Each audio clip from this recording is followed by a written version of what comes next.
It's 8:15 Ghana Votes 2024.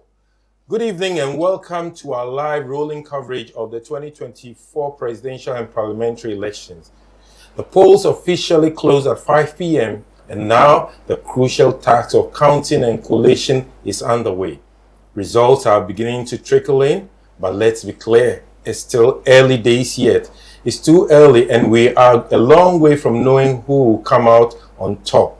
With more than 40,000 polling stations across the country, it's going to take hours before we get a clearer picture of what transpired. As the night unfolds, we'll be bringing you the very latest updates as they come in, along with expert analysis on what the numbers could mean. We'll also take a closer look at the voting trends and historical data to give you an idea of where the race might be headed. From the first results to the final counts, we'll be right there to guide you through every twist and turn. This live coverage is proudly brought to you by the Graphic News Plus app, your trusted source for authentic real-time news. To stay on top of all developments, download the app from the Apple Store or Google Play and get instant access to breaking news, live coverage, and exclusive insights.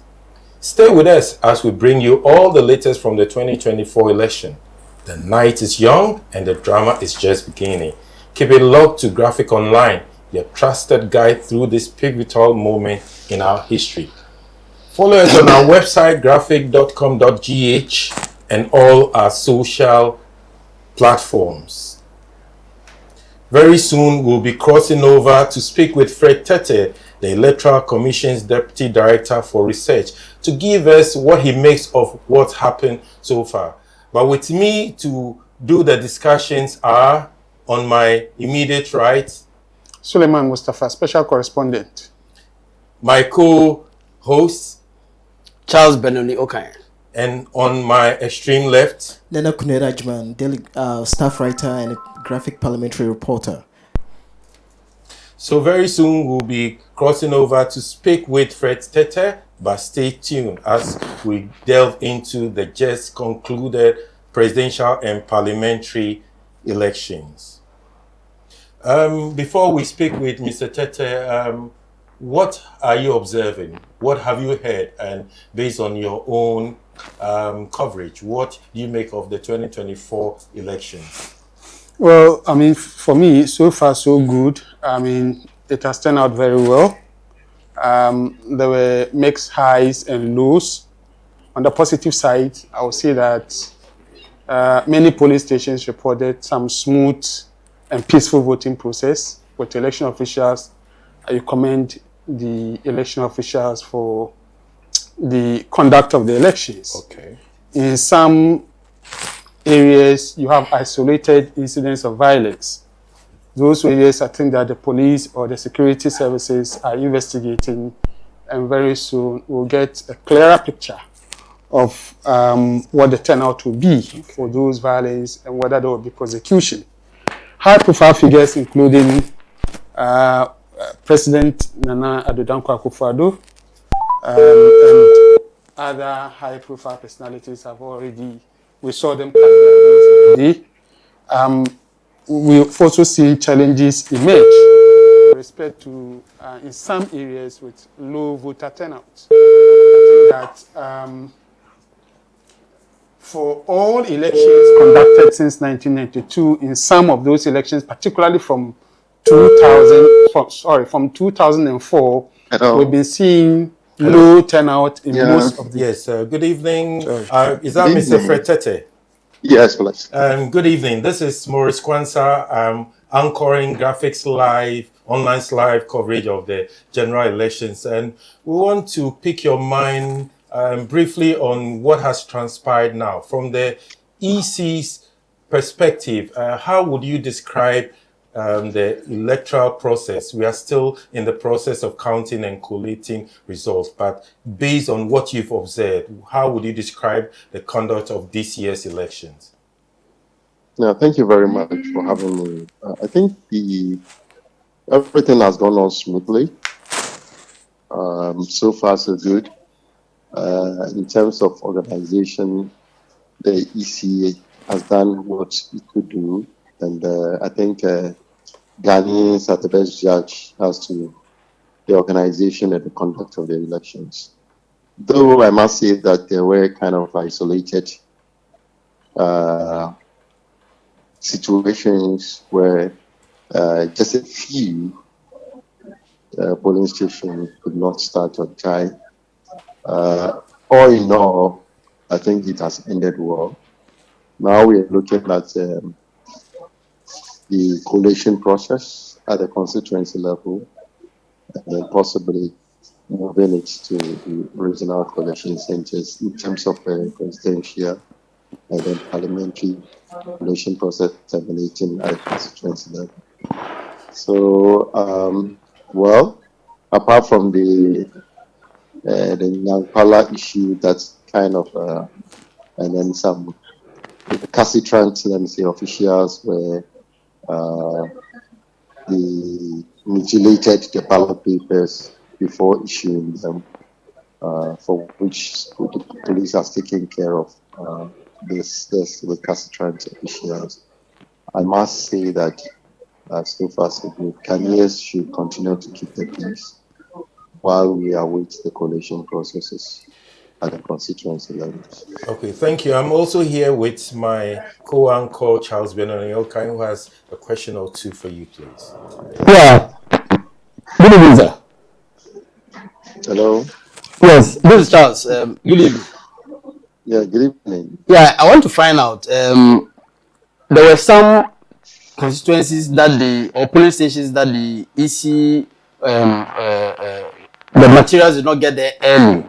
No, they are not. If you look at the numbers, it's not that big. But can you tell why some of them, even in Accra, did not get the materials early? Well, I think sometimes such kind of things that happen. They do happen, and indeed, in the conduct of elections, you may not be able to get everything in terms of all starting at 7. But like I said, all in all, about 99 point something % kicked off perfectly at 7. And we talk about materials that led to some of those places not starting on time. Just a few of them from the report that I received was due to the couldn't start on time, was due to BVD issues. So I think in all cases, all the situations were resolved. People were able to vote, and we've been able to end very well. So I think it's so far so good. Okay, sir.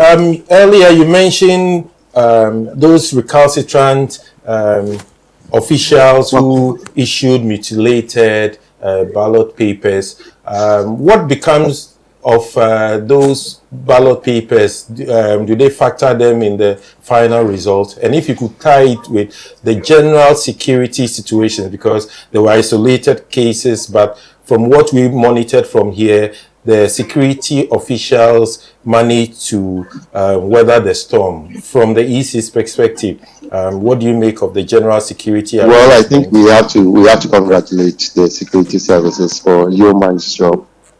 They've done very well. They stand shoulder to shoulder with the Electoral Commission and Ghanaians in particular. And wherever any then start raising its ugly head, they are able to leave it. But I think we have to patch their back for doing very well, providing the needed and the necessary security across all the 40,648 polling stations that were operated. Yeah. With the issue of the isolated case of the recalcitrant, the polling official, the ballot paper issuer that decided to detach the ballot paper, excluding the first candidates, the vice president.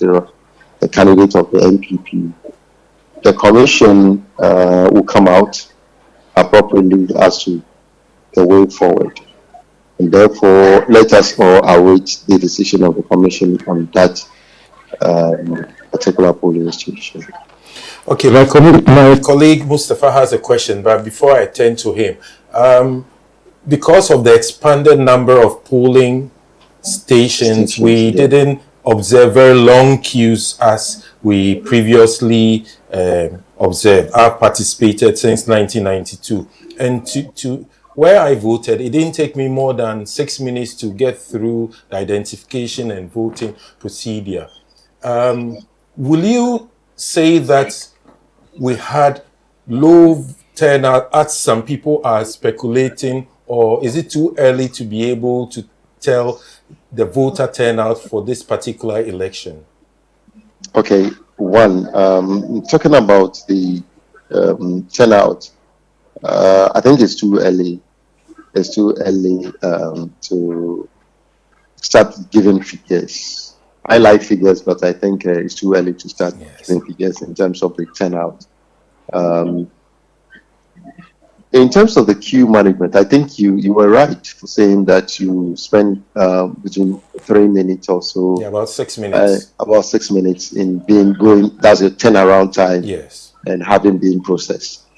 Well, I must say that from my checks and from my timing of the BVPs, each individual spends between 2 seconds to 5 seconds in terms of the verification. That shows how robust, how smart, how quick the BVDs were working as compared to previous elections. The other thing is the creation of the increasing in the polling stations from 38,622 by an addition of 2,026, making it 40,648 polling stations across board. What we did was when doing that, we were able to reduce the kind of threshold per polling station in order to manage the queues and to manage the voters as well. So that it's also a means of checking issues of possible kind of confusion, violence, aggression, and then the kind of disorderliness at polling stations. Because when you reduce the numbers and you are having an average of between 370 to 380 voters average, with a maximum being 750, and the least that you can find at a polling station is 22. It tells you if you have 600 minutes, in other words, 10 hours of voting. It tells you how to manage it in a way that the places will not be congested. Because most of the time when people congest at a place, that's where the issues of kind of disorder and kind of violence-related issues comes up. So we've looked at all those things and we've researched into it and realized that if we do go those routes, it's going to help the voters. And we were also thinking behind whatever we were doing, we're also looking at the possibility of creating an environment in which you don't create a voter fatigue. Fatigue means not only voting several times, but when they stay in queue for a long time, it also generates this kind of fatigue. And therefore, the Electoral Commission made all efforts to reduce this kind of fatigue and to even totally eliminate it. So that's how come you saw people not spending so much time at the polling station. But in terms of turnout, we'll continue to monitor the situation and then we get the figures, then we can specifically quantify the turnout. Okay. I'll let Mustafa have a bite. He has a question for you, my colleague Nana Konedu, and then you wrap up with giving an idea when we are likely to see clearer pictures as to when we can begin to start calling constituency, where we can begin to see who's won what. But Mustafa has a question. Well, mine is just a follow-up on the voter turnout. I'm sure, of course, you say you don't want to give figures because these are early days yet. But I'm sure you've monitored what the NPP had said in their press conference. They said across all the 16 regions, from the votes they've monitored, the turnout was between 60 to 65%. And I'm sure from where you sit, you have, even though you say it's very early, these are early days yet, but would you, if it turned out to be so, would you attribute that to low voter education or lack of awareness creation? Well, it could be that. It could be if indeed the turnout happens to be low, you may be able to attribute it to some of those factors. But we shouldn't also lose sight of the fact that low turnout also is associated with apathy. Okay, if the public is apathetic to the kind of political system and then issues around them as to how far they benefited in politics or in terms of democracy, it also brings this kind of low turnout.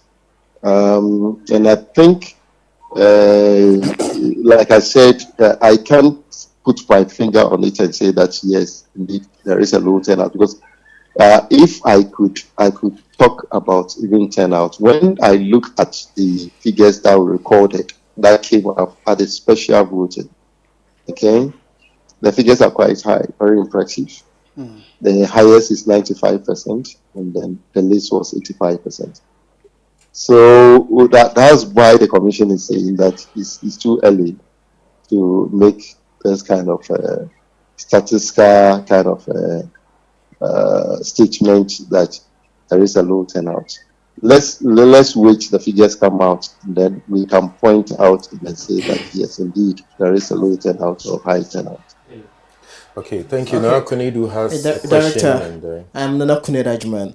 At your just ended press conference, we were made aware that most of the 40,640 polling station closed by 5 p.m., which means that YEC perhaps is in a position to tell us that a chunk of the results, the coalition, you are in a position to gather most of the coalition from constituencies, the regions, within the shortest possible time. I just want to ask you, are you in a position to tell us when Ghanaians can expect to have the YEC declare the results, or when can we hope to get YEC telling us the outcome of the polls?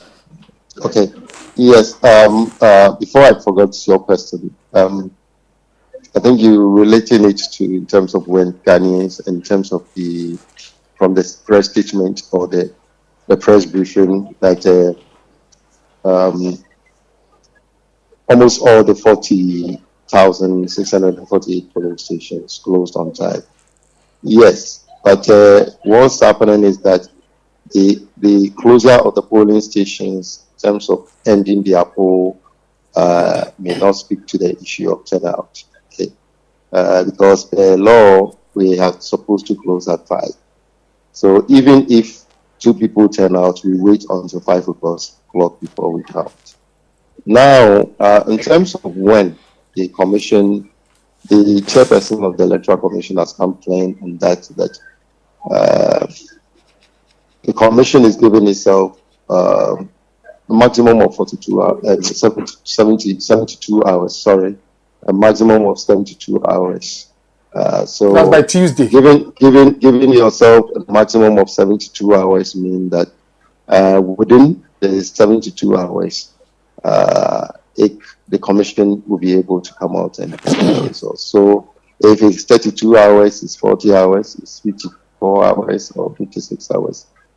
Those are the projections of the commission that we should give ourselves 72 hours. And if all things being equal and it comes within 24 hours, 30 hours, or 32 hours, the commission will be declaring the results, because we don't want Ghanaians to be sitting on tenterhooks waiting, okay, being in suspense as to when they will know their fate. And therefore, let's continue to wait for the 72 hours that the commission said. Okay, our final question from Charles, and we'll allow you to go. And so this is just a very quick one. You see, looking at the trend, would you say that your earlier projection of declaring at 3 o'clock, which the parties rejected, based on what you did, you could have announced, closed the polling at 3 o'clock by adding that 2,000 polling stations? Yes, the commission didn't say that in vacuum. Yes, I made mention of the fact that the machines that we are using now and the continuous upgrading of those machines, okay, ensure quick turnaround time. The other thing is that we need adequate sunlight in terms of daylight to count the results, so that anything untold would not happen. And I believe, like the Parliament or Ghanaians have agreed to that kind of timelines. Compressing or reducing the voting duration by 2 hours, closing at 3 o'clock, would also allow us to do things as quickly as possible, and then ensure that we do the count with daylight, and then be in a position to quickly, because many of those presiding officers by now will be traveling. Some are traveling kilometers, tens of kilometers from the polling stations to the collation center. This could have the reduction in time could have also helped in terms of when the results will be received at the collation centers. But I don't think we have to cry over sport when Parliament did not allow for that. However, the Commission still insists that maximum 72 hours. At the end of the day, we should be able to know the final result. Okay, Mr. Tete, we are most grateful for the time you spent giving us insights into what happens, the whole electoral process, and thanks for always being at our service, and we're wishing you the best as we wait for the final outcomes. Yeah. Most grateful. Before I sign out, I would like to take the opportunity to thank Ghanaians for showing the kind of patriotism. People were out in their numbers as early as possible, going to the polling station to exercise their civic right, and I think it shows how committed we are. Whether the numbers are big or not, I think those who are prepared to come out and vote went out and voted. So we'd like to thank the Ghanaians. We'd like to thank the media, including the graphic group of companies. We'd like to also thank the security services and all election officials who went out to do Ghana proud. I think Ghanaians should be proud of those. At the end of the day, we all wait patiently for the results. And whatever the will of the people, yes, I think we must stick to it and then move on. Thank you very much. Thank you very much. We've just been listening to Mr. Fred Tete, the Electoral Commission's Deputy Director of Research, who gave us some responses to some of our questions, our observations. Are you comforted by what Mr. Tete has told us? Well, I think that, the issue still remains with respect to voter education and awareness creation. We listened to what the MPP said at their press conference. They are more concerned about the low voter turnout. And in fact, the General Secretary of the party was very clear when he said that, they monitored all the 16 regions, and they realized that voter turnout was between 60 to 65%. He actually placed a figure on it. And look, to be clear, a low voter turnout is the least any of the parties need at this time. Crucial time, particularly in your key battleground constituencies. This election, 276 constituencies. And there are some constituencies that are so obvious that whether low or high voter turnout you will take. But there are some constituencies that are so key to each of the parties. Any flip, any little apathy from your voters can spell doom for you. And so I think that he attributes, he speculated that, a low voter turnout could possibly be due to low voter education or lack of awareness creation. And I think that going forward, this should be one of the things we should learn going forward, particularly with the Electoral Commission, to up the game with respect to awareness creation. I'll pick your mind on this. Charles, he indicated that low, or what we suspect to be low voter turnout, could be lack of awareness. But we felt that the campaign, the presidential candidates, parliamentary, at the constituency level, did a lot of mobilization. Instead of flipping it to the Electoral Commission, could it be that the parties themselves, beyond the razzmatazz we saw during the campaign period, did not give their supporters the reason to go out in their numbers? Would you just put it at the doorsteps of the Electoral Commission, or perhaps the parties themselves did not do enough what they call a mobilization to get their guys up to the polling stations to vote, beyond just distributing T-shirts and then having those turnouts we saw at rallies? Yeah, thank you, Morris. I would say that the EC and the National Commission for Civic Education did their work as far as I am concerned. In my church at Adenta, for instance, they were there many times, and they told us that they were going around educating people to vote. It is the parties I will blame. Most of the vans that were hovering around the place were playing music.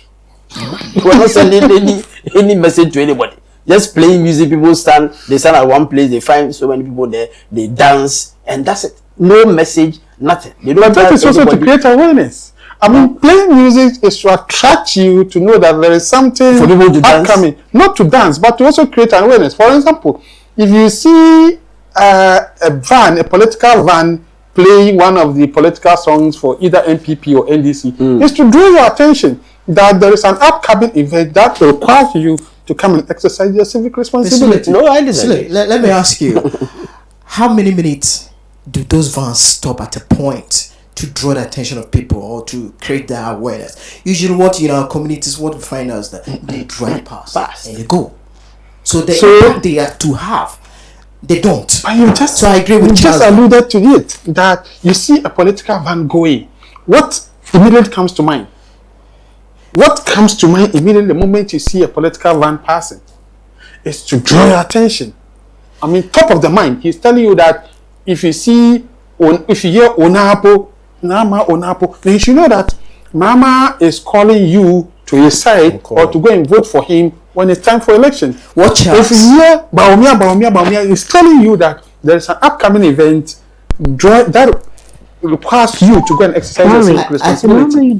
So all these are part of, but Charles raised a very important state organization, which is the National Commission for Civic Education. Well, again, respectfully, they might have done some work, but they've largely fell short, I must say. And that we all know the challenges facing the National Commission for Civic Education, We all know those challenges. Funding. And that is across board for all state organizations. They don't get the needed funding in order for them to do. Except that even in some cases, even for the Electoral Commission, it has to get Parliament to push for them to get the required amount that government is supposed to give them to go and exercise that job they've been mandated to do. Otherwise, the National Commission for Civic Education, I'll say, has largely fallen short of voter awareness and voter education. So, of course, voter education, I will not fault them, but awareness creation, that is where the challenge is with. Okay, I think we have on the line one of our correspondents, Mami Sechua Gifty. Welcome to Ghana Vote Graphic Online's live coverage. Good evening. Good evening. Good evening. Gifty, polls ended at 5. We are a little over 3 hours after there is counting and collation. What did you observe whilst monitoring the election, the conduct of elections from turnout to security and the general conduct from where you monitored?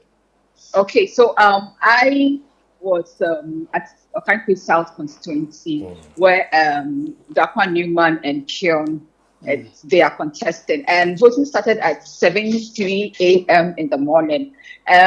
Just before voting started, there was just a bit of disagreement between the party agents, but it was resolved quickly. But after that, there were not any major incidents. It's just some few that happened at St. Teresa's Catholic Church that was also resolved. So I was mostly at Accra Academy, which is a coalition center, and it was I could say that it was smooth. Security was tight. For instance, at Accra Academy, the police patrol came in, but I think it was immigration, fire service, and prison officers that were stationed there, and a few that. But once in a while, you see the police patrol car. They would come in and they would just observe. So at Okankwe South, I can say that we didn't really have any major incidents. The normal, party agents disagreements, and just trying to be more vigilant to make sure that everything is all right. But we didn't really have any major incidents. Yeah. Do you have some results, polling station results to read out? Okay, so I don't have them. I have some, but I don't have all. But I can say that since 1992, Okankwe South has been a stronghold of the NPP. But this time around, I can say that the NPP is going to retain the seat because from the major polling stations, which previously NPP had swept all the polling stations. For instance, when you go to Odume Estate, St. Teresa's, when you come to Accra Academy, Accra Academy polling station 1, 2, 3, 4, and all previous elections where it was NPP stronghold, NDC, won. Even though the margin was not too huge, it was quite significant. Knowing that Okankwe South is one of NPP's stronghold in the Greater Accra region, and at the moment, right now, their NDC party members are already jubilating because it looks like they have collated, even though EC has not officially declared, they have done their collation. They feel that there's going to be change at Okankwe South for the first time. So, I mean, there are so many polling stations, but from what you are picking from the ground, is it likely that seat is going to flip? Well, I can't say because I can't say for sure that it's going to flip. But from all indications, I just came from the coalition center, and in previous years, if you were there, you would see the New Patriotic Party supporters. They will be the ones jubilating. Unfortunately, I didn't see any. It was just NDC. Did I say unfortunately? Well, I didn't see NPP support. It was just NDC. And then through most of the, Bubiashi area from Atiko to Datus, Audome Estates, you could see the NDC supporters. They were jubilating, and most of them were going to the coalition centers. And the ones who were jubilating there, I didn't see anybody with any NPP. So, well, maybe they have done their calculations, even though there's not been any official declaration from EC. They have done their calculations and they feel that they are in a comfortable lead, so they have to jubilate. Yeah. Okay, my colleague Mustafa Suleiman is here, going to ask you a question. Gifty, you don't have all the results, but how many do you have currently? You want to share with us? Okay, so when I was coming, I have been dealing with the presiding officers, but when I was coming, unfortunately for Accra Academy, they were now bringing in the ballot papers. It was just, they were still bringing in the ballot papers. So I just have few. And truthfully, the few that I have, if I mention that, we can't use it to say this candidate is winning, this candidate is winning. No, it's fair. You can just give us the few. I mean, we are interested. Just tell us. Okay. Share with us. So, hold on. You come in just a moment. Yeah, we're holding on for you. Very interesting. Whilst at that, you can also look at for those polling stations that you have, what is the total number of registered voters in those polling stations, and how many have cast their votes? Okay, then let me get back and get this information for you, please. Okay. Yes. On the question of low voter turnout. Yes. I think one thing. I don't think Okankwe South had low low voter turnout. No, it's not about I don't. yours. It's not about where you are right now. Gifty. Oh, okay. Yeah, Oh, we're okay, talking in general. But So, but Gifty, we'll be waiting for those results, the ones you have. I mean, we are Okay, interested. sure. Just share with us once you have them. I mean, Okay, alert sure. us so that you can share with us. Okay, yes, please. Okay. So, Thank Morris, you. one fact we should not overlook is voter apathy okay. has been a challenge in this year's elections. I mean, I've heard reports of various political parties putting buses at vantage point to convey people to various destinations to go and cast their vote. But one thing I've realized that many people are not taking advantage of these opportunities because many people feel that over the years they voted for various political parties that came into power, yet they did not see much difference in their lives.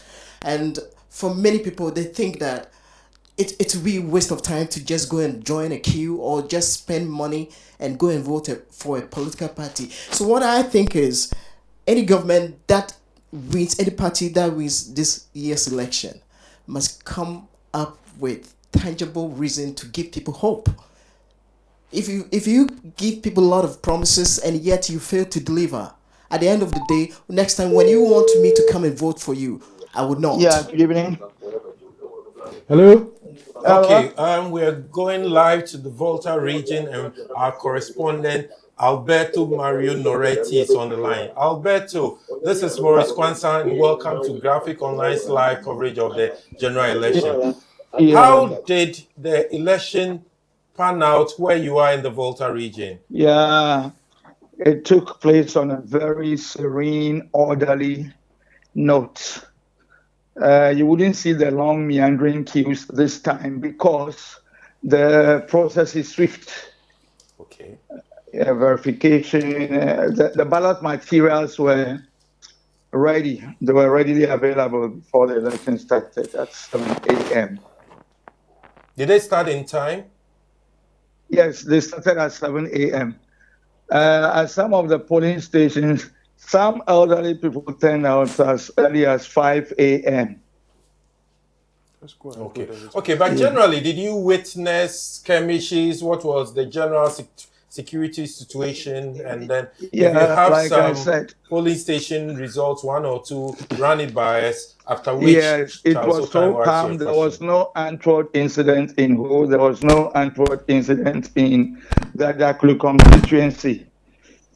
I was at two of the polling stations when the counting started at the district assembly office, Hohliha polling station. Out of the 225 people who registered, 168 voted, representing 66% of the voters. And the NDC John Dramani Mahama polled 162 votes, while Dr. Baumia got three votes, yes. And another polling station, Pentecost 2, that's the name of the polling station. I think 182 registered, 132 voted, out of which John Dramani Mahama polled 79 votes, and Dr. Baumia 6. 6. Yes, Dr. Baumia polled 6. Okay.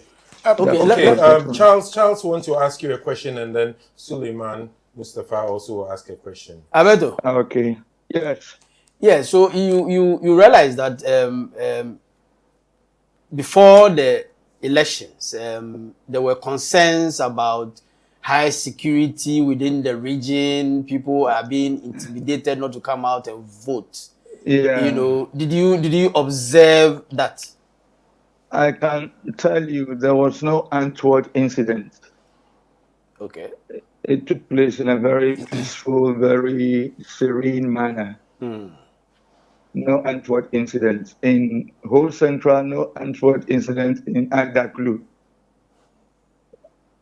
You didn't see the security parading all over the place to like we were told. Every polling station had either a policeman or a presence officer Yes, but it was a normal presence of the security agencies. Okay. One at every polling station. They did not carry weapons. Nothing to be scared of. No intimidation whatsoever. Okay, that's nice. Yeah. Okay, Mustafa has a question, after which we'll go over Already, to I mean, Kekos. we know that Ho is a Okay. stronghold of the NDC. And normally, Yes. in all the previous elections, generally, we've seen Yeah. a certain voter turnout in terms of Yes. percentage. Nationally, we normally see, in all the previous election, we see about between 70 to 75% voter turnout. And Yes. in this particular election, we've seen voter turnout in the 60s. I mean, between Yes. 68%. From where you sit, I don't know whether you've spoken to some people or you know what account for low voter turnout in that area. Yeah, what some of the EC officials told me is that it's not terribly low. It's in the 60s, about 50%. Some people probably chose not to vote, and of course, maybe a few people died. But clearly, it's still the stronghold of the NDC. Okay. But are you able to compare? Maybe Am looking I at able to- 2020, the figures, the turnout in 2020, and The figures were higher. And then this time, you don't see any meandering queue. But I explained because the process was very swift. okay. Yes. And the voting materials were all readily available. Okay, Alberto Mario Loretti, thanks so much for giving us insights to what happened in the Volta region. We'll be moving to the central region to speak with our correspondent, Shirley Asiedu Ado, in a moment. Thank you very much, Alberto. My pleasure. Charles, before we speak with Shirley, what do you make of the results we got? I mean, Vice President Baumia having single digits while the numbers expectedly was in favor of the NDC. That is their traditional stronghold. But were you surprised or disappointed with some of the results, what the MPP got, for instance? Studying the trend from 1992 to date, I'm not surprised at all. Even I would say, even at the point where he had 6, I could say he could have had 2. So they've done well, but that's just on the lighter side. But you see, the MPP was targeting up to about 20% from the Volta region because it's an NDC stronghold. If that thing happens, then it means that they failed in an attempt to garner some votes from a stronghold of the opposition. NDC is also looking at getting up to 35% from the Ashanti region. They have all targeted these numbers for a very strategic reason. The more you are able to penetrate your opponent's stronghold, the more likely you are able to win. So if the trend, as he mentioned, though they are just about 2 or 3 polling stations is mentioned, anything to go by, then you can imagine what goes on in the Okay, Ashanti. Charles, we'll be moving from the Volta region to the central region where our correspondent, Shirley Asiedu Ado, is on the line from Cape Coast. Good evening, Shirley. Hello? Am I speaking with Bernard? Hello, Shirley. Yes, hello. Good evening. This is Maurice Kwanzaa. Welcome to Graphic Online's live coverage of the 2024 general elections. With me here is... Thank you. Thank you very much. Yes, Shirley, polls ended at 5 p.m. Give us a gist of what happened where you monitored. Okay, so the central region has been relatively calm and quiet during the election exercise from morning 5 p.m. when the polling officially ended. I can say that enthusiasm and turnout in many parts were relatively low. If I'm going to give you a few statistics, the central region was expecting 1,752,165 voters to vote across the region. This figure is 11% over what was expected in 2020. And the region had 65 candidates contesting 23 parliamentary seats in the region. The queues, as we went around the polling stations, I must say, were modest, relatively shorter queues and less stressful for the voters and for the officials. I went to the Commander Edna Ibuafo Abrim constituency. I monitored some polling stations in Abra Ase Bukwamankese constituency. I also moved in and out of the Cape Coast North and South constituency. And throughout the monitoring, I realized that there was calm at the polling stations, I must say. The polling officials had said that the voters and the actors, including the agents and even the observers, were very cool and collected, and they cooperated with them.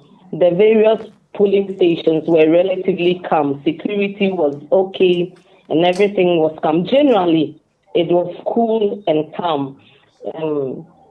Turnout, I would say, in parts of the region were lower than others. In the Cape Coast South constituency, you could see that there were relatively higher turnouts at the polling stations. In the north, you had some polling stations recording a little less than 50% of the expected voters coming out to vote. Generally, it was people.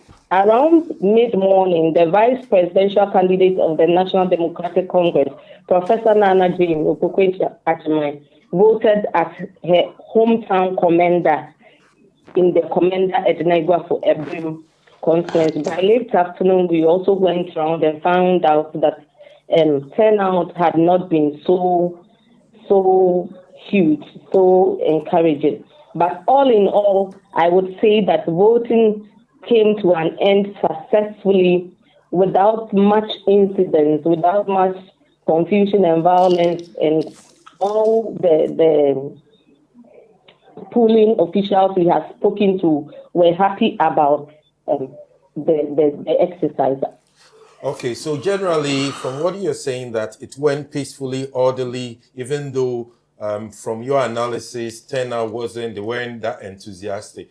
We'll be flipping and going up north to speak with our Upper West Regional Correspondent, Kwejoba. But before you go, do you have one or two polling station results to give us a sense of what transpired and if it reflects or will reflect the larger picture? I had been part of the exercise at the YMCA polling station in the Cape Coast South constituency, and at that polling station, let me get the statistics right. At that polling station, it was won by the incumbent Kweku Ricketts-Hagan. That's parliamentary. Kweku Ricketts-Hagan had won the parliamentary seat with 256 votes. Mm-hmm. The MCV, okay, the MCV, Ernest Arthur, had pulled 195. 195 votes. Okay. And so you could see that even though Kweku Ricketts had won, Mahama won with a little bit of a larger margin than the MP. And so it was obvious that some of them had voted what is called the skirt and blouse. Some had preferred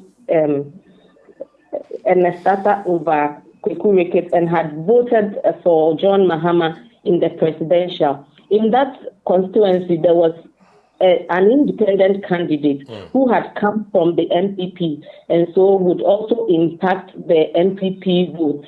And Perry Mensah had come, and for that polling station that I observed counting. The independent candidate had pulled 31 votes, which is commendable for an independent candidate at one polling station. And he had come from the NPP, and so he can be described as a strong candidate that can impact the fortunes of the MPP in the Cape Coast South constituency. But from where I stood, it was Richard Kagan who was winning.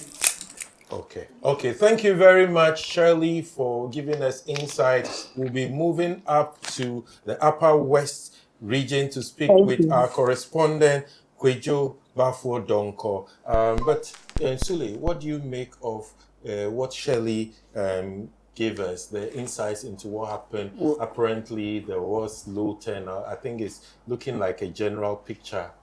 Yeah, for the low turnout, I mean, from what we've been hearing from our correspondents across the country, and from what even the NPP had indicated in their press conference, I mean, it's a general phenomenon of low voter, and it's going to be in the 60s. The General Secretary of the NPP has said that he sees between 60 to 65% low voter turnout. But generally, I'm happy with the conduct of the elections. I mean, apart from the isolated incidents of violence that had been recorded in some places. But I think it's good. But I was going to talk about what Noreti has said for the voter region. I will be keenly watching what's happening in the voter region, because over time, from 2016, we've seen the NPP make some gains in that region. And so, and that is what the NPP hold as their trump card, that they've been seeing some marginal increases in their votes in the voter region. So I was expecting that this time we'll see some, even from the polling station results, we're expecting to see some appreciable numbers for the NPP. But from what we are seeing generally, even from what Noreti had reported, it doesn't appear that they will be able to continue with the gains they've been making in the voter region. So with time, we will talk about, I mean, in detail, from what we are seeing. Early days yet. But let's, Nana Konedu, briefly on what happened in Cape Coast, and then we'll go to speak with Kwejo Bafodo. We must be mindful that Cape Coast is now in the hands of NDC in terms of parliamentary seat. Cape Coast currently has 23 seats, of which NDC has 13, NPP 10 votes. So now what I'm projecting, given what the feedback we're getting from Shirley, is that it seems NDC is still going to maintain their parliamentary seat. Okay. I don't foresee NPP taking over. Okay. Thank you very much. We're going to the Upper West region. Our correspondent, Kwejo Bafo Donko, is on the line. Good evening, Kwejo. This is Maurice, and welcome to Graphic Online's live coverage of the elections. Good evening, Maurice. Good evening. Hello, Kwejo, and kindly reposition yourself. We can hardly hear you. Can you hear me now? A bit faint. If you could raise your voice a little bit. Yes. Can we get back to him? Are you in a very noisy environment, so that probably will call you later? I'm trying to get out. I think it's much clearer now. Okay. All right. Okay. So, Kwejo, hope you're fine. How did election generally go in the Upper West region, particularly those areas you monitored? Well, in the areas that I monitored within the West Central constituency, then Laura, then Nandom, everything went peacefully. There were no challenges, with the exception of initial challenges that some of the polling stations had with biometric verification device. At some of the, I think 2 of the polling centers that I visited, they had challenges and did delay the voting for about close to 50 minutes. It was unable to read pick up the details of the elected, so they had to make some calls and call on the technicians. Okay. Call on technicians to come and resolve them. But after that, everything went on smoothly. What was generally voter turnout? Did they look very enthusiastic? Did we have an enthusiastic turnout? It depends on where you went. In some of the areas I visited, I would say at the initial stages, the electoral officers were virtually on holiday, but one area, but other places you see some few queues, some queues, but generally it went smooth. And those who were in the queue, they didn't spend much time. I mean, maximum, so within 5 minutes, one should be done. That areas where they were queues. Okay, so for those areas you monitored, are they stronghold of the incumbent NPP or the opposition NDC? And if you have a few, one or two polling station results, run them by us so that it gives us a sense of what happened. Well, the entire Upper West region, I mean, presidentially, it always goes for the MPP. It's just in the few, even in areas where the MPP wins the parliamentary, the presidential still goes to the NDC. And for now, it looks like the Upper West is becoming greener than it was at the last election. So far, the results have monitored everything. It seems to be going the way of the MPP, at least within the upper, the West Central region. I'm currently at the Kolishi Center where the results almost at least a majority of the returning officers have come with the results and the officers are entering them into that so. At the circuit courts, one, they have two polling stations, but one has been divided into two to make it easier for people to vote. And at the circuit court, the presidential, the NDC had, no, this parliamentary, sorry. The parliamentary, the NPP candidate had 44 votes. The NPP had what? How many votes? 44. Yes. Yes. And the NDC has 151. 44, 151. Yeah. And there's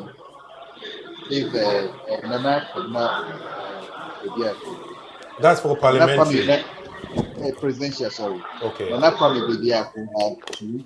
Had two? Yeah. Okay. And what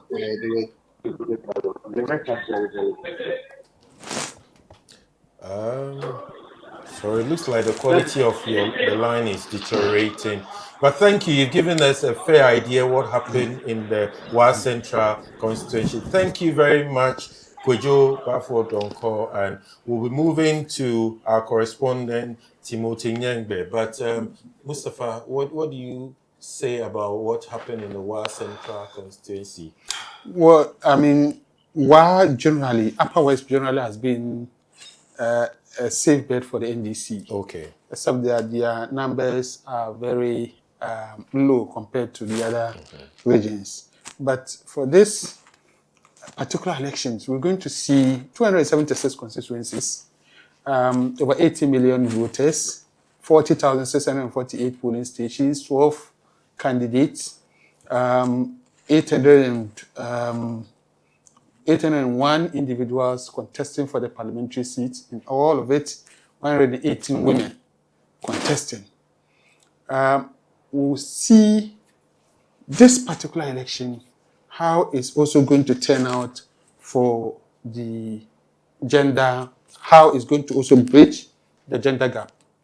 We've seen a lot of initiatives by women.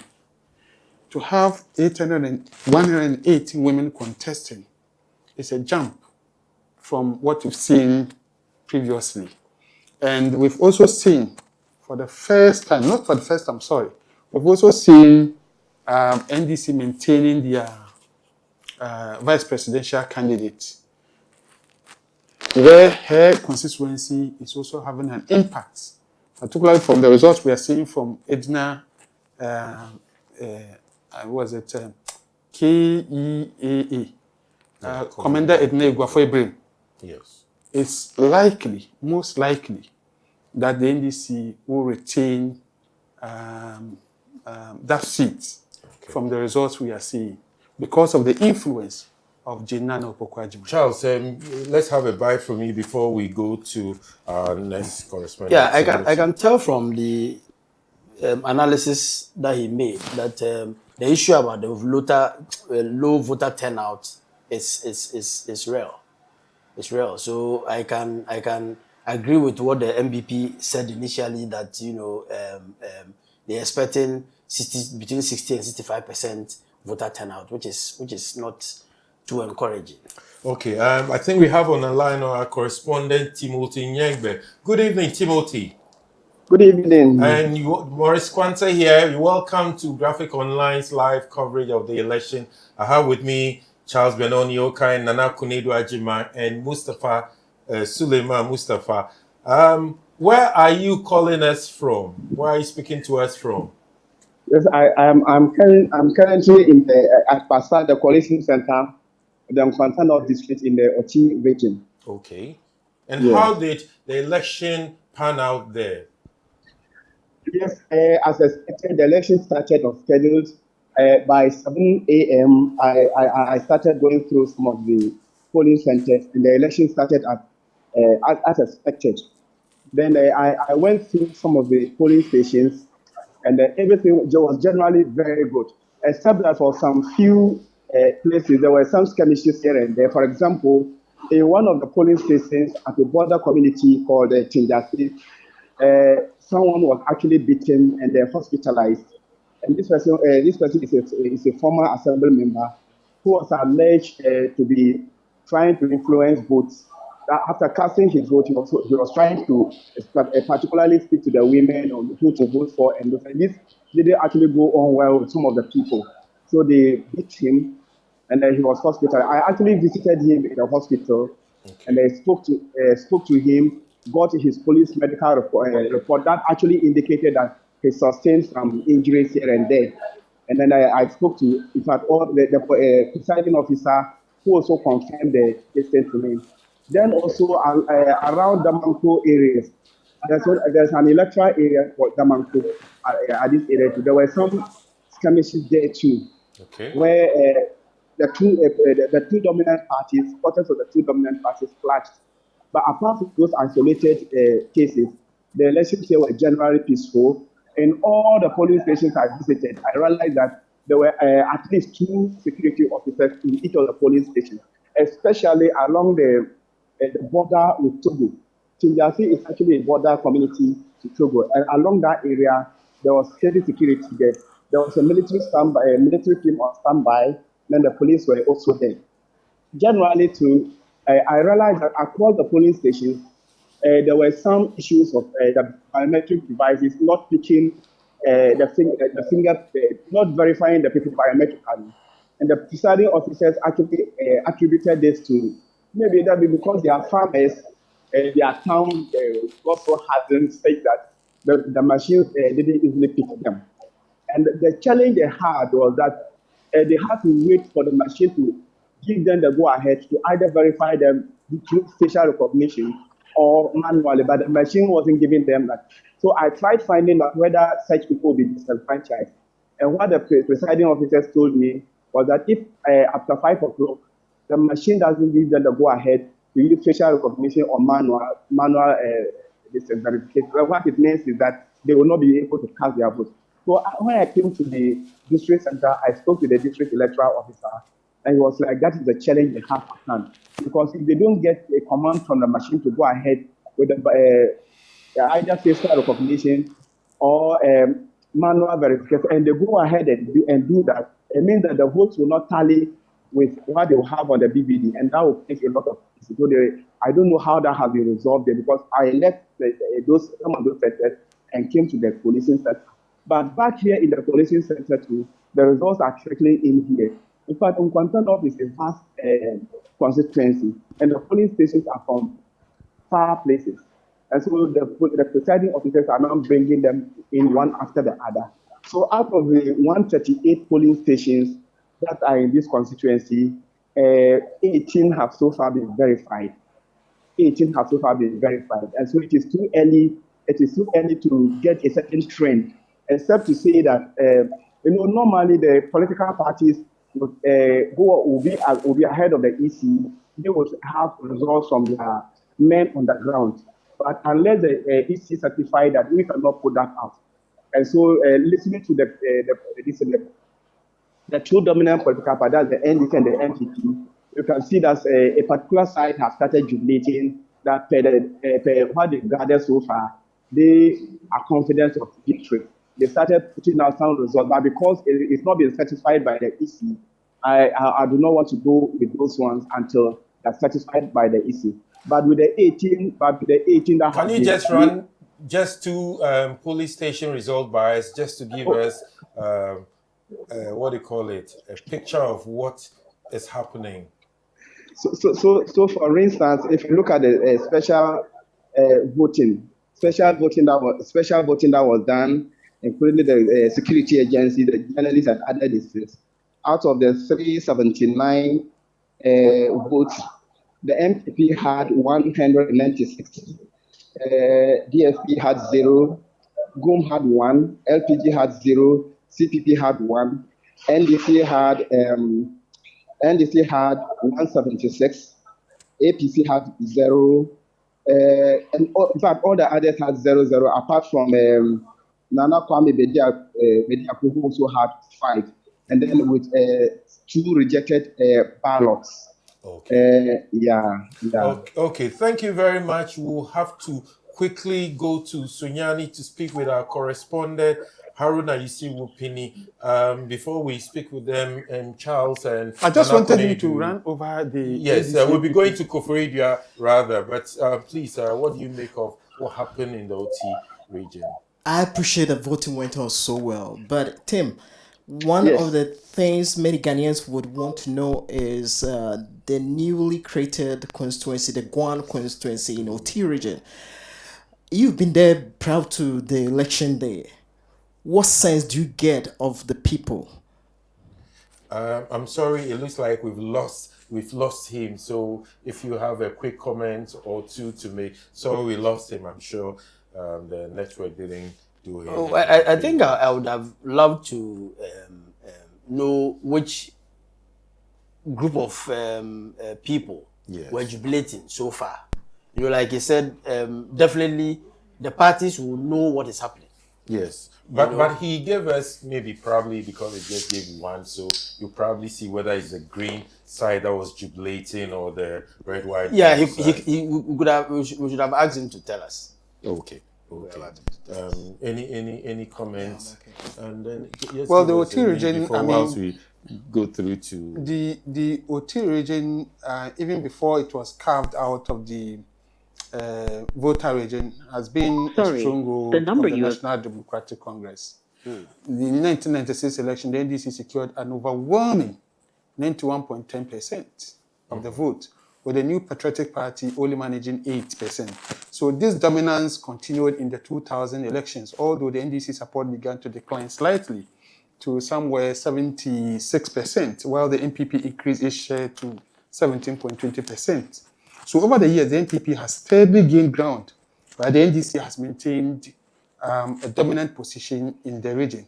So in subsequent elections, the NDC lead continued to shrink, with the party receiving, I think, 65.40% in 2004, 63% in 2008, and 68.80% in 2012. So the NPP, on the other hand, saw a gradual increase in support, securing 28.50% in 2004, 34.10% in 2008, and 28.50% again in 2012. We'll have to. Okay. Thanks for your analysis. We'll have to go to the Eastern region to speak with our correspondent, Haruna. Haruna, are you online? Yes, I'm online. Good evening and welcome to Graphic Online's live coverage of the election. My name is Morris Kwanzaa. I'm here with Charles Benoni Okai, Mustafa, and then Nana Kunidu Ajiman. Exactly where are you speaking to us from? And give us an idea how the election went.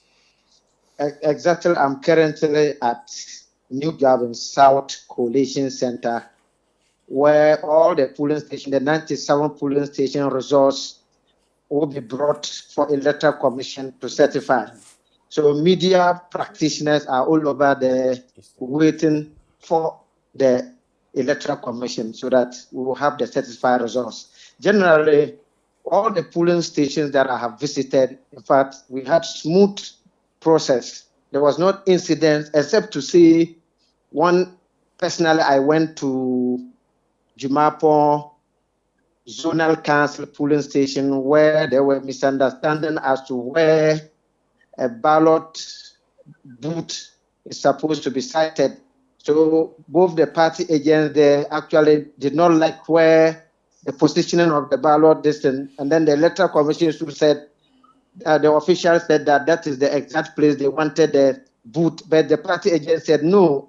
So it took the intervention of some security personnel, including the immigration officers and then the police officers there to restore calm. I think that this year's election, for instance, all the polling stations, we've not had any incidents of maybe somebody hitting his colleague at the polling center or trying to snatch a ballot box or some. Everything went peacefully. Okay. So what was general turnout like? Was it an enthusiastic turnout? And then if you have one or two polling station results, please run them by us so that gives us a sense of what happened in the eastern region, particularly where you are. Yes, in the eastern region, for instance, just like what you are saying, in fact, we had certain polling stations where the turnout was very low because the electoral officials there, when I interacted with them, actually told me that in fact, they expected that people will keep on trooping to come and vote. But at a point in time, they saw that the place was deserted, people were not coming. And such polling station, for instance, is Mekano polling station where the turnout there was very low. Then another polling station where we have the Zongo clinic, the turnout too was very low. Electoral Commission officials actually told me in an interview, and I think that I have a resource of specific polling station that I want to run it through quickly. About one or two, yes. So yes. We have a Mekano polling station, for instance, where we have presidential vote there. The NDC, which is John Dramani Mahama, polling 297 votes, and then the MPP presidential candidate, Dr. Mahmoud Baumia, actually polling 73 votes. Then the independent candidate had 1. All the rest had 0, 0, 0. Okay. Which other polling station result do you have? Another polling station results that I had is Zongo Clinic polling station, where John Dramani Mahama is having 137 as against 48. That is Dr. Muhammad Baumia. And then the independent had 1, the rest had 0, 0 in that particular polling station. Wow. Actually, one interesting aspect that I want to also put across is that it appears the other parties, they are not making any impact in this year's elections. Yes. They are not making any impact. You could see that anytime 0, 1, 0, 1 in that order, they are not making any impact at all. So it's a straight fight between the NDC and the MPP. It's a straight fight between the NDC and the MPP, certainly. Okay, thanks so much, Haruna. Stay safe, and hopefully, as the hours, we'll be able to have a clearer picture, and when it becomes necessary, we'll get back to you. Thank you very much for the insights you've given us. Thank you very much. Colleagues, but Morris, I think there's something I observed. You know, I left to go and vote. I noticed one interesting thing. Now, where you find a polling station with some number of people, yes, and compare it to a place where you don't find anybody. I mean, you find very, very few people. yes, it tells that maybe because people see that one particular police station empty, they assume it is there's nothing happening. So maybe I don't have to vote. And I can tell you one. at Dansoman, that is Esles area. Yes. I went to the first police station where I Around the roundabout. No, that is Abekuma West. Yes. I voted at a police station called Home Care. Okay. I didn't find my name there, and that had a lot of people, so many people, and my interaction with the what do you call it, the presiding member, she said since morning that has been a trend.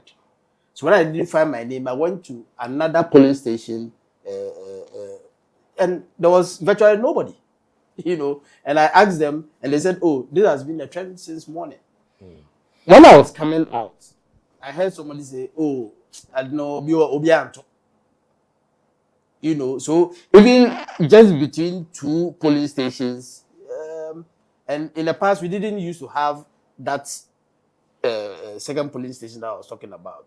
So maybe it could be a factor. Sense of voter apathy. Yeah. Yes, people are aware we are voting to the extent that yesterday was a holiday, but it looks like people just weren't moving. So you think maybe they should limit the additional police stations that they added? No. I don't think. In fact, the long queue will be a disincentive from where I sit, but because I just drove. Just within minutes I'd gone through, there was no queue whatsoever. So, I know some people generally think if something is not happening somewhere, then I don't have to belong to. I don't have to be part of it. We don't know what my brother. Charles, like I said earlier, I think voter apathy is something we cannot rule out. But responding to what Aruna Umpene, the feedback he gave us. Eastern region is a stronghold of the NPP. Yes. Out of the 33 parliamentary seats, NDC has about 25, and NPP has about 25, and NDC has 8. But the feedback he was giving us at the presidential level, there was a strong indication that. Yeah, go on. Yeah. There was a strong indication that Mahama was making a headway in there. Yes, I mean, but I will be glad to hear what the results for parliamentary will turn out to be. Well, it was one, and then one of them, the last one was the Zongo. It's generally the NDC, the Green. Zongo community is generally green, but it's early days here. It's just one, well, so it's just like when you go to the Ashanti. But the margin is mentioned. Yeah, but it's the margin was huge. Yes. No, but just like when you go to the Ashanti region, that is the stronghold of the opposition. But when you get polling station from the Swansea areas, you're almost likely to see a difference. The entire Ghana, apart from Ashanti region, where MPP has about 46 parliamentary seats. The next is Eastern region, 33 seats. Exactly. So, if early results are indicating that... No, but the point is that even Eastern region that submission is contestable. In the sense that if you look at the Eastern region, there has been a gradual but steady shift in political allegiance of the Eastern region. So with the NPP made significant gains since 1996. That's where the NPP started making some gains in the Eastern region. So in 1996 election, for example, the NDC maintained dominance, 55% in 1996 of the vote, while the NPP trailed at 43.50%. That is the Eastern region. So, however, by 2000, the NPP began to make substantial gains, increasing its share to 52.80%, while the NDC support declined to 43.0%. So this marked the start of a trend where the NPP increasingly gained favor in the region, with the party securing 60.30% of the vote in 2004, leaving the NDC with just 38.40%. So if you look at the NPP's hold of the Eastern region, for example, it strengthened further in subsequent elections. In 2008, for example, the NPP won with 57% of the vote. You understand? While the NDC gained 41.10. So the following elections in 2012 and 2016 saw the NPP maintaining its dominance, securing 56.90% and 62.40% respectively, while the NDC support remained comparatively low at 42.36%. So if you want to extend the argument further, you see that in 2020, the MPP continued its strong performance with 60.50% of the vote, while the NDC gained 39%. So the results suggest that the Eastern region has increasingly favored MPP in recent years. But while the NDC has struggled to reclaim its earlier stronghold, with gap between the two parties, widening further. So if you look at this particular elections, it does appear not from what Wumpini has said, but from what we are gaining, it does appear that shift in allegiance, political allegiance from the Eastern region, is going to replay itself again. Well, it's just about 2 out of hundreds of polling stations. Yes, and I just also mentioned it's a Zongo. Yes, a Zongo. And when you look at both 2016, 20, it's predominantly blue. And I don't foresee a big shift. Perhaps if the trend we're beginning to witness, anytime there is what seems to be voter apathy, very often it goes against the incumbent. Yes. Because generally the opposition parties, and when you look at that trend, we have those shifts after the 8-year cycle. And NDC experienced that in 2016, and then there were those shifts. And if there's a lot of voter apathy, it's going to hurt, most likely going to hurt the blue side most. Yeah, okay, so but let's say it's... I agree. And you see, from in the morning, I said something, that the strategy that these two major political parties have is to make significant inroads in their opponents' strongholds. You know, they came out with some big percentages that they wanted, though they know they will lose, but they are targeting some high numbers, you know, particularly to boost the presidential.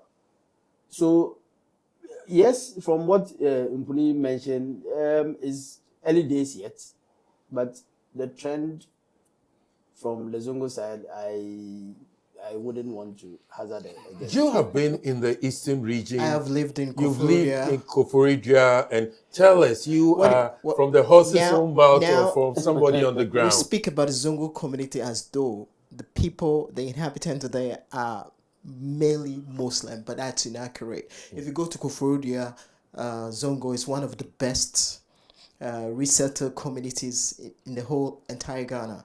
I mean, this is made up of people from different ethnic backgrounds. Not to cut you, but normally what we call Zongo, some people say is Zango. It's another way of saying they are settler communities, so not necessarily those of the northern or this. The predominant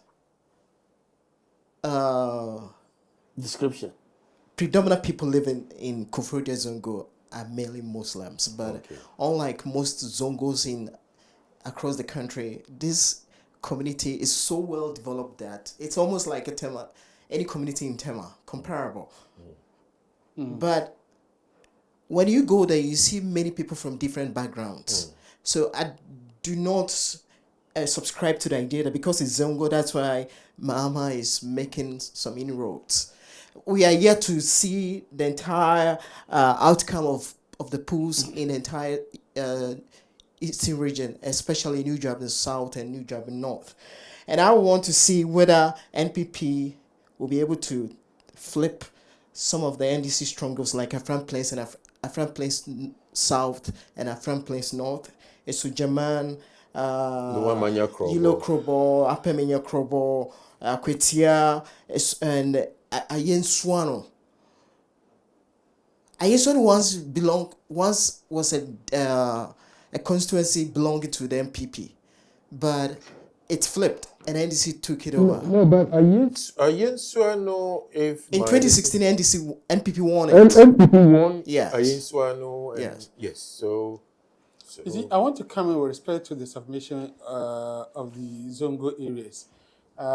If you check the trend in 2016, where we saw the emergence of the Baumia factor, and some of the promises that MPP made particularly in their manifestos with respect to the establishment of the Zongo Development Fund and what have you, issues that inure to the benefit of the inhabitants of Zongo, you saw a shift for most of the Zongo areas. I'm a Zongo boy myself, so I know how the trend looks like in those voting areas.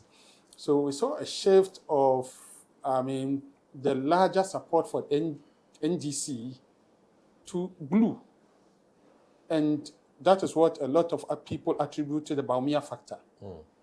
And again, it repeated itself in 2020, though in 2020 with a smaller margin. Margin drop. However, in 2024, I can't see.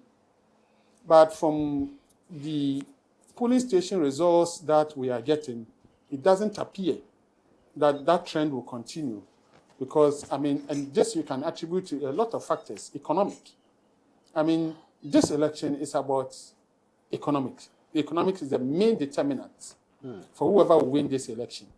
Whether people are satisfied with economic management, whether people are dissatisfied with the economic management, the outcome of the 2024 results will show. So, yes, Zongo areas have predominantly voted green since Rawlings' era. But that allegiance also shifted to blue because of the emergence of the Baumia factor. And it repeated itself 2016, 2020.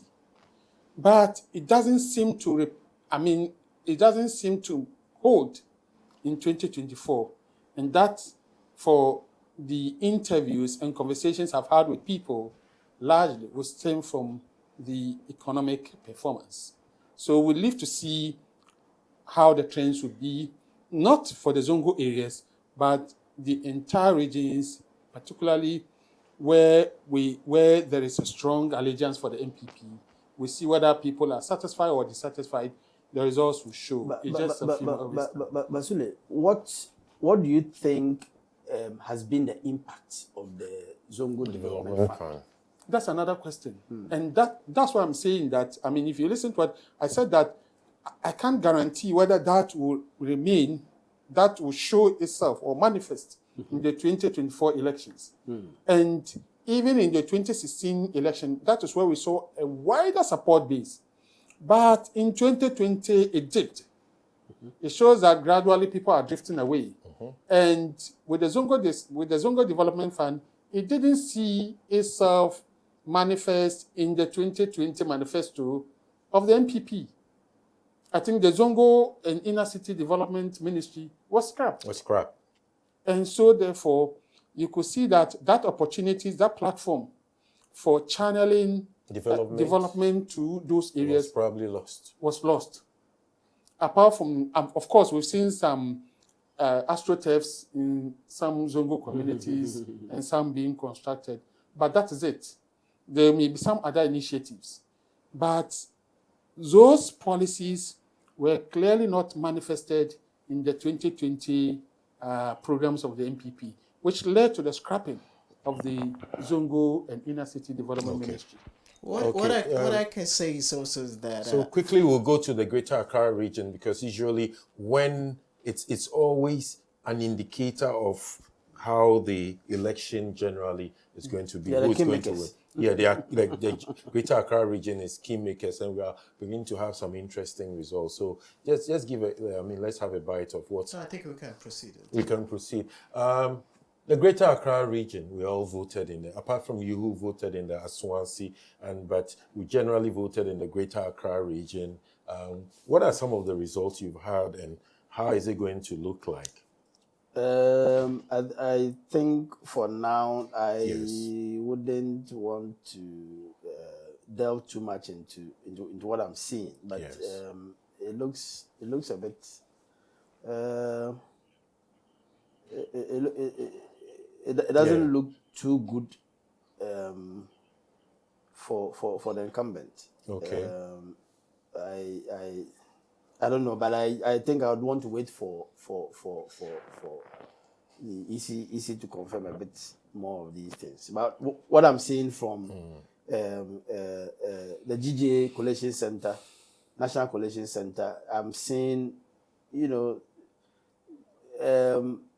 some margins that are quite unbelievable to me. The margins are wide. So let's on our screens now. For instance, they're looking at 2016 and 2020. What happened? 2016, Greater Accra, for instance, Ablekuma Central went to the NPP. 2020, a flip. So we are beginning to see, very interesting scenarios. Can you walk us through? I have been to Ablekuma Central where Jefferson Saki. Yes.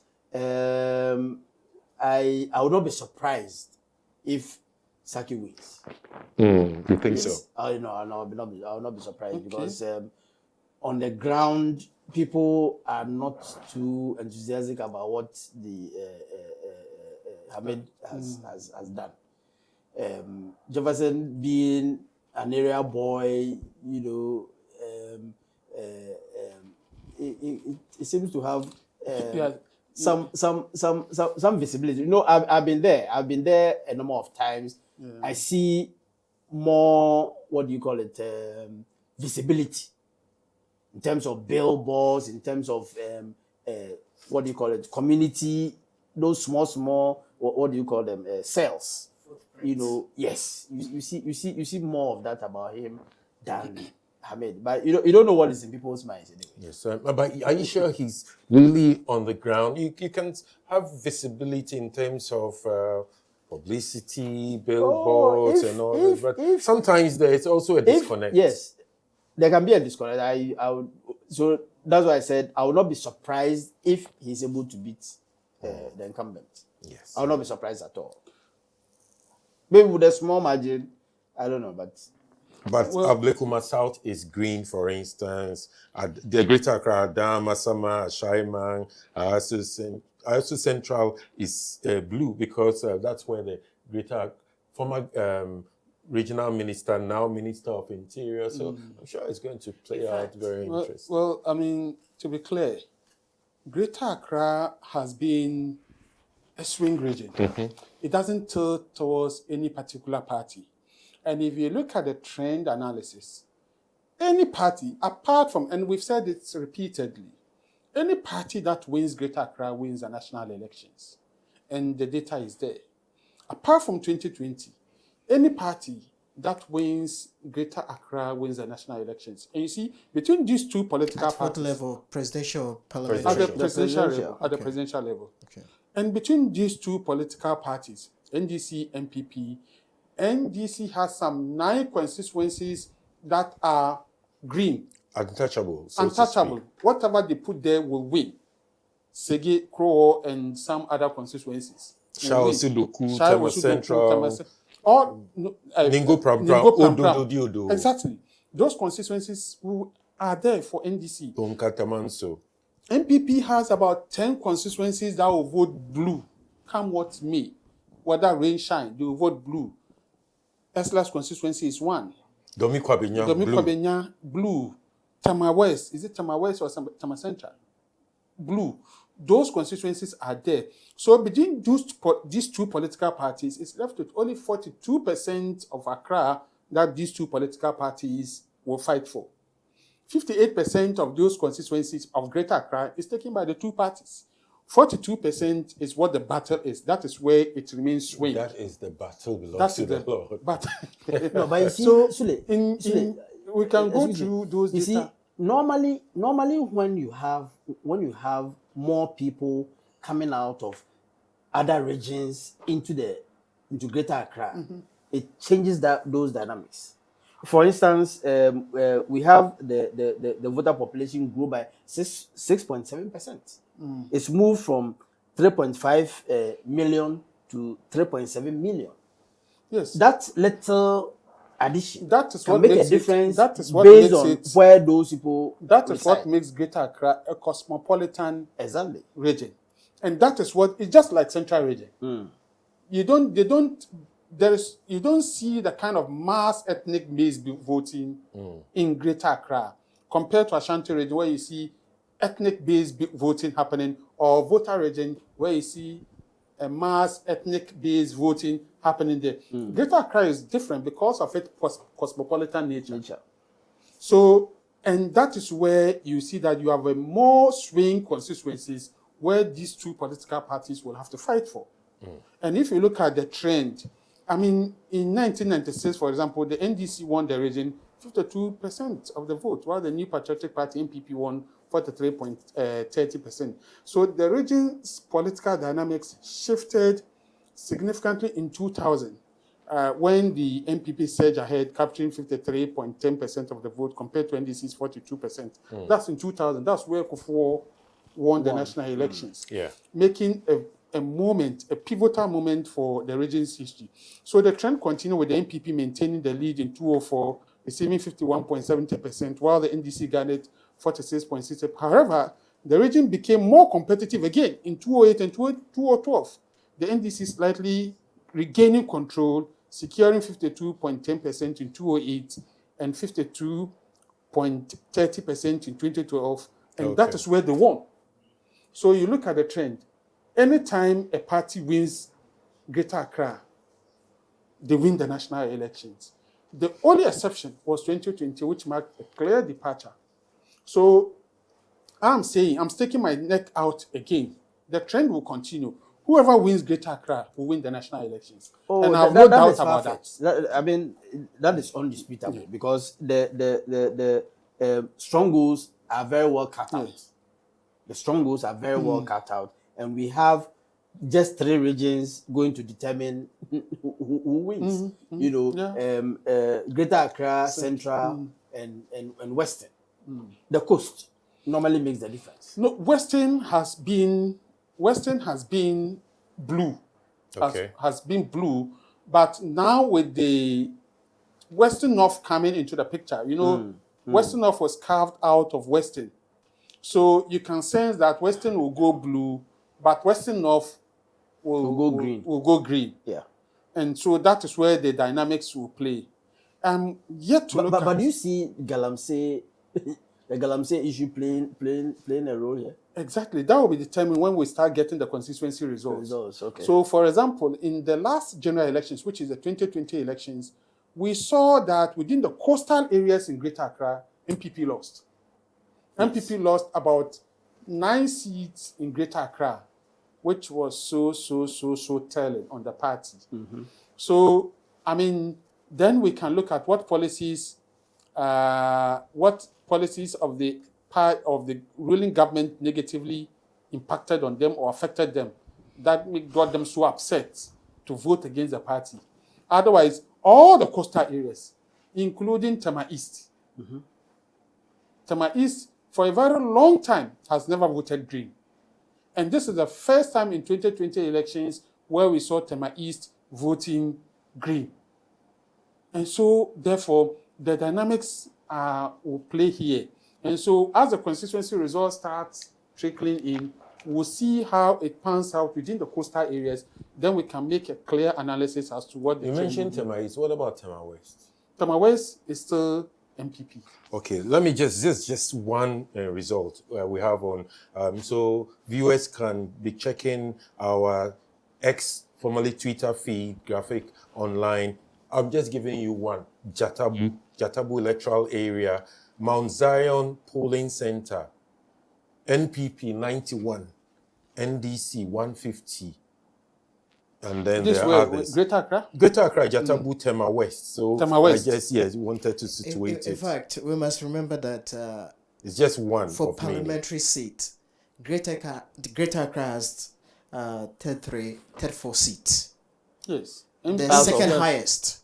Out of 20. Out of this 34 seats, 20, NDC has 20 seats, and MPP has 14. Again here, for Greater Accra as a swing state, I don't foresee NPP dominating. Largely because most of the people I have personally spoken to and per the report I've read, a lot of people are going to base their voting on the outcome of economic performance of this government. If people find the economic performance by this government favorable, I think then NPP has a chance of winning lots of Greater Accra seats back. But else, it may remain the same, or NDC may take more. Morris, you mentioned, is it Jacobo? Jatabu. Jatabo, is it one police station? Just one. It's just one. So of many with this that- one police station, you cannot make any deductive No, reasoning not at all. out of it. But it seems a certain trend where for most, if you go back to the 2020 elections, for almost all the police stations, NPP won. So if you are seeing an NDC winning a polling station, with this, what's the results again? Okay, so the Jatabu polling station, it was very interesting. That's the Mount Zion polling center. NPP had 91, NDC had 150. 150. Look at the difference. No, but you see, what we could use to do a better It's analysis. just one. So If in that polling station, last 4 years, it was so. It was So there's that trends. one you'll be able to tell if last 4 years it tilted towards blue, and this time it is green in this manner, it can tell. So the point we can- are it still can making give a is trend. that for what we've seen in some of the, we need to know the number of police stations for that particular area. But for 90% in Tama West. This is for particularly example, Tama West. I was checking some data. 90% of the police station results were blue, were for MPP. Yeah. Now, if you see a trend like this, look at the margin. Just look at the margin. 150 and 70. But was it presidential? Yeah, that's presidential? Let's limit ourselves to presidential. Yes. 150 and 76, right? Yes. 94. It's significant. More than 60 votes difference for one police station. It's totally. And if you look at the demography of people within the Tema Central constituency, if it's the same demography, then you can be sure that this trend will continue. Anyway, it's too early. I mean, this is just one, one, two. I'm sure when we come back and we have a lot more polling station results and perhaps some constituency results, we'll be able to make a sense of them as we do our trend analysis. And then we'll probably look at the shifts, what may have caused the shift, what will be the main sticking points for this election. One area I would really like to keep an eye on is Ayawaso West Wogon. It looks like it might just flip. Yes, I think the immediate results that are coming in indicate that John DeMello is making headway, but it's too early to conclude that he's going to win. It's too early. It's too early. You know. Last 4 years, the argument was that the students were not on vacation. Were on vacation, but this time they are there. And if you realize, he has always been on campus with them. Yes. Always been on campus. No. If you do your analysis, you know that it has a huge number. So, but it's too early days yet. Yeah. So you ask yourself, what demographic strata does he appeal to? The youth. The youth. Well, that's what we think. But I think the youth. But you know, the MPP is also campaigning very much on the free SHS, and some of them, I wouldn't say most of them, some of them may have benefited from the that. youth. I mean, for the Gen Zs, the NDC government is not a free SHS. The NDC government is is also like the going personality. to pay school fees This is an entertainment guy. I mean, they see him all the time. Very charismatic. He's so charismatic. I mean, that's what they want to see. Haven't you heard people say, I voted for Jerry Rawlings because he's handsome? Anyway, John DeMello is also handsome, boy, charismatic, but early days, yes. Thanks, gentlemen, for being with us. We've done some 2 hours or more. So soon. Yeah, so soon. There's so much. But I'm sure when we come back in tomorrow morning, I'm sure we'll have a lot of data to picture. chew on and better pictures so that we can do the trend analysis. So thanks so much for being with us. On my immediate right is Suleiman Mustafa. On my left is Charles Benoni Okai. On my stream left is Nana Konidu Ajuman. This live program, was brought to you by courtesy of Graphic News Plus. For all your authentic information, subscribe to the Graphic News Plus. You can download it from the Apple Store or the Google Play Store and then subscribe to it. But in between, until we come again, you can contact us. You can stay on some of our digital platforms, Twitter, formerly Twitter X, and then Instagram, www.graphic.com.gh, and then we are going to have live updates until we meet you once again. Thanks for staying with us. Thanks for sharing time with us. We enjoyed your company. See you tomorrow. Bye-bye. Is a great source of power, adding to your options, knowing that quality and standard remains intact, and our content, which is accepted as truth and accuracy every day, is accessible on the go. Access your favorite daily graphic and our weeklies The Mirror, Graphic Business, Graphic Showbiz, Junior Graphic, and Graphic Sports on Graphic News Plus app. It's the digital replicas of our work. Download Graphic News Plus app on the Google Play Store, Apple App Store, and available on www.graphicnewsplus.com as you remain abreast of and keep pace with on-the-minute news updates on the go. Home sweet home. Welcome family and friends. Choose the bundle that best works for you from as low as 10 Ghana cedis weekly for unlimited access to all publications. Graphic, truth and accuracy every day.